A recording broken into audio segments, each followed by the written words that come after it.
오늘 하나님께서 우리에게 주실 말씀은 역대하 18장 23절에서 27절 말씀입니다. 역대하 18장 23절에서 27절 말씀 봉독하겠습니다.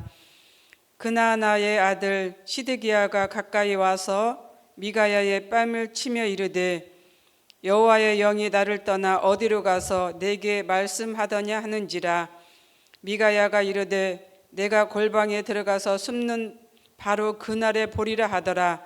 이스라엘 왕이 이르되 미가야를 잡아 시장 아몬과 왕자 요아스에게로 끌고 돌아가서 왕이 이같이 말하기를 이 놈을 옥에 가두고 내가 평안히 돌아올 때까지 고난의 떡과 고난의 물을 먹게 하라 하셨나이다 하니, 미가야가 이르되 왕이 참으로 평안히 돌아오시게 된다면 여호와께서 내게 말씀하지 아니하셨으리라 하고, 또 이르되 너희 백성들아 다 들을지어다 하니라. 아멘. 본문 속에서 등장하는 인물들이 살펴보면 왕과 선지자로 분류됩니다. 여호사밧과 아합, 그리고 미가야와 시드기야, 그리고 400명이라고 하는 선지자들이 등장을 하게 되죠. 열왕기사 18장에 보면은 이러한 사람들이 등장을 하게 됩니다. 오늘 본문에 등장한 인물들 통해서 하나님께서 우리에게 주시고자 하는 의미가 무엇일까 한번 생각을 해보겠습니다. 첫째, 우리가 여호사밧과 아합과 같은 사람일 수 있다라고 하는 것입니다. 미가야와 시드기야 같은 신앙인으로 분류될 수 있다는 점도 오늘 여기서 말씀해주고 있습니다. 그러나 우리는 미가야와 같은 진실한 성도가 되어야겠지요. 물론 여호사밧의 신앙도 대단합니다. 남유다에서 히스기야와 또 요시야와 함께 3대 선왕으로 뽑힌 그런 인물이기도 하기 때문에 그렇습니다. 하지만 오늘 본정에서 보여주는 여호사밧의 신앙은 조금은 미지근한 그런 신앙의 모습을 보여주고 있습니다. 우리가 걸어가는 신앙 여정에는 그 누구도 장담할 수 없는 신앙의 길이 있습니다. 언제 어느 때 아합과 시드기야 같은 길을 걸을 수도 있는 그런 신앙의 길도 있기 때문에 그렇습니다. 그러나 때로는 우리가 미가야와 같은 그런 신앙의 길도 걸어가고 있습니다. 그래서 항상 우리는 하나님의 뜻을 구하고 기도하고 또 하나님의 생각을 읽는 존재가 되어야 합니다. 미가야와 같은 그런 신앙생활을 해야 된다라고 하는 그런 것이죠. 그러기 위해서 우리의 할 일은 신앙의 정도를 걷는 것입니다. 때로는 고상의 떡도 먹을 수도 있고 고상의 물도 마실 수가 있다라고 하는 그런 것이죠. 그렇지만 그 길에는 항상 우리를 인도하시는 하나님이 계신다고 하는 사실을 우리는 또 잊어서는 안 됩니다. 또 한편에는 우리를 공격하는 적들도 있다고 하는 그런 사실도 기억해야 됩니다. 그래서 항상 우리는 깨어서 기도해야 된다라고 하는 것입니다. 오늘 본문도 그렇게 기록하고 있습니다. 26절에 보면은 내가 평안히 돌아올 때까지 고난의 떡과 고난의 물을 먹게 하라. 내가 평안히 돌아올 때까지 고난의 떡과 고난의 물을 먹게 하라고 한 이 말을 한 사람은 아합 왕입니다. 이 말을 아합이 미가야에게 한 것이죠. 그 배경에는 시드기야라고 하는 선지자가 있습니다.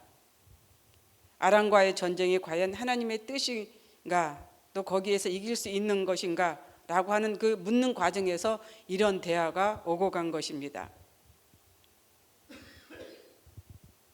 하나님의 뜻은 전쟁에서의 승리가 아니라 실패였습니다. 지는 것이었습니다. 그렇다면은 이 전쟁이 어떤 장소인가? 길앗 라못이라고 하는 그런 장소입니다. 길앗 라못은 북이스라엘 동편에 있는 땅이죠. 군사적으로도 매우 중요한 땅입니다. 이 땅을 아합의 아버지 오므리 왕 때에 아람 왕 베네닷 1세에게 빼앗겼습니다. 그 빼앗긴 땅을 되찾기 위해서 아합이 유다의 여호사밧 왕과 동맹을 맺어서 이제 치러 가려고 했던 것이지요. 그런데 열왕기서에 보면은 아합은 이미 베네닷 2세와 두 번의 전쟁을 치렀던 기록이 있습니다. 그리고 거기에서 승리를 했습니다. 두 번이나. 특별히 2차 전쟁에서는 그 베네댓의 아들을, 즉 베네댓 2세를 사로잡는 그 전과를 올리기도 했습니다. 그렇게 됐을 때 이제 베네딕 1세와 조약을 맺었는데 그 아들을 석방하는 조건으로 베네딕 아람 왕이 이스라엘에게 이제 빼앗아갔던 땅을 도로 주기로 약속을 했던 것이죠. 그런데 3년이 지나도 그 약속을 지키지 않았던 것입니다. 그래서 그 약속된 땅을 찾기 위해서 이렇게 아합이 유다의 여호사밧 왕과 동맹을 맺어서 이제 이렇게 전쟁을 하러 가려고 했던 그런 상황이었습니다. 그렇습니다. 아합은 길앗 라못을 되찾기 위해서 여호사밧과 동맹을 맺어서 그 땅을 이제 찾으려고 했던 것이지요. 그런데 여호사밧이 그렇다면 왜 같이 아합과 동맹을 맺었을까? 물론 유다도 아람 왕에게 위협을 이제 받고 있었던 것입니다. 그래서 서로 피차에 필요한 상황에서 이렇게 동맹을 맺었던 것이죠. 또 한편으로는 여호사밧과 아합은 사돈지간입니다. 인척 관계입니다. 아합의 딸을 여호사밧 왕의 아들 여호람에게 이제 결혼을 시켰죠. 그래서 서로의 그 사돈 관계, 인척 관계가 되었던 것입니다. 이런 관계 속에서 이들은 동맹을 맺었고 이제 길앗 라못을 치러 가기로 했던 것입니다. 여기서 우리는 또 여호사밧의 그 신앙을 볼 수가 있는 것이죠. 아합은 자신의 힘과 능력만 믿고 전쟁을 하려 했지만은 여호사밧은 하나님께 먼저 그 뜻을 이제 묻는, 구하는 그러한 신앙의 형태를 여기서 보여줍니다. 어쩔 수 없이 이제 아합은 여호사밧의 요구를 들어주게 되지요. 그리고는 이제 선지자 400명을 모아서 하나님의 뜻을 구하는 것을 했습니다. 이런 과정 속에서 시드기야라고 하는 이 선지자가 나타난 것이죠. 그래서 이 시드기야와 함께 미가야 이렇게 관계를 이루는 그 형성을 여기서 보여주고 있습니다. 아람과의 전쟁에서 승리를 보장하고 있는 거짓 선지자 400명 그리고 시드기야였습니다. 그러나 반대로 미가야는 여기서 절대로 이길 수 없고 오히려 이스라엘의 실패와 함께 아합 왕의 죽음을 경고하고 있습니다. 이 이야기를 들은 아합 왕은 어떻게 됐을까요? 아마 분노가 극에 달했던 것이지요. 그래서 그 결과가 오늘 본문에서 이제 말해주고 있는 고생의 떡과 고생의 물입니다. 고난의 떡과 고난의 물은 아주 소량의 음식을 얘기하고 있는 것입니다.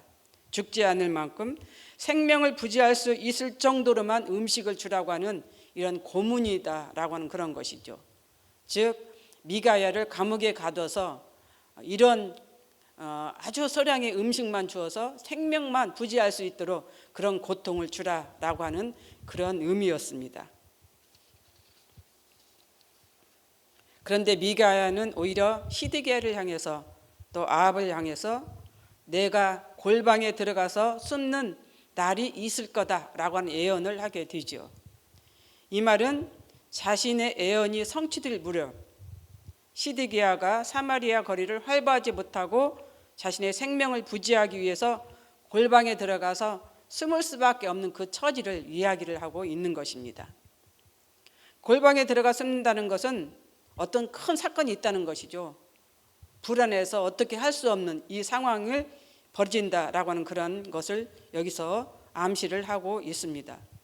그 일은 곧 전쟁에서 패한 이스라엘이 아합의 죽음으로 거짓 예언을 한 자들에게 임할 그 화를 의미하는 것입니다.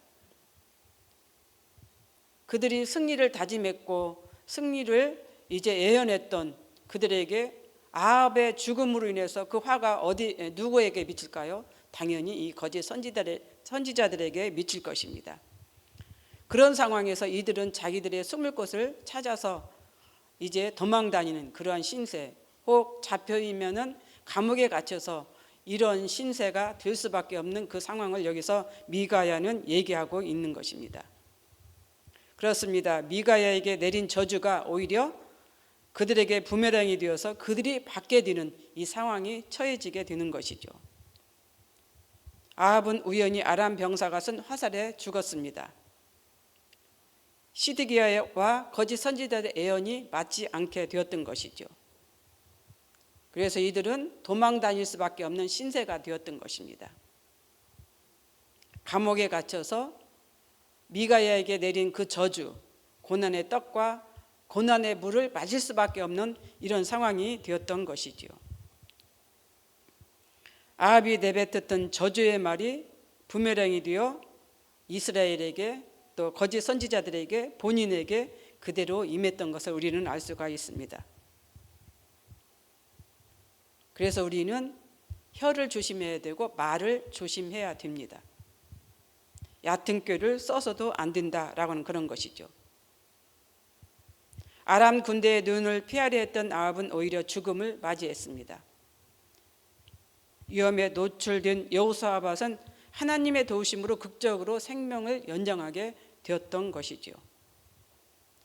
미가야의 예언은 이스라엘의 실패와 함께 아합의 죽음을 염두에 두었던 것입니다. 자신이 죽는다는 예언에도 불구하고 선지자의 말을 무시했던 아합,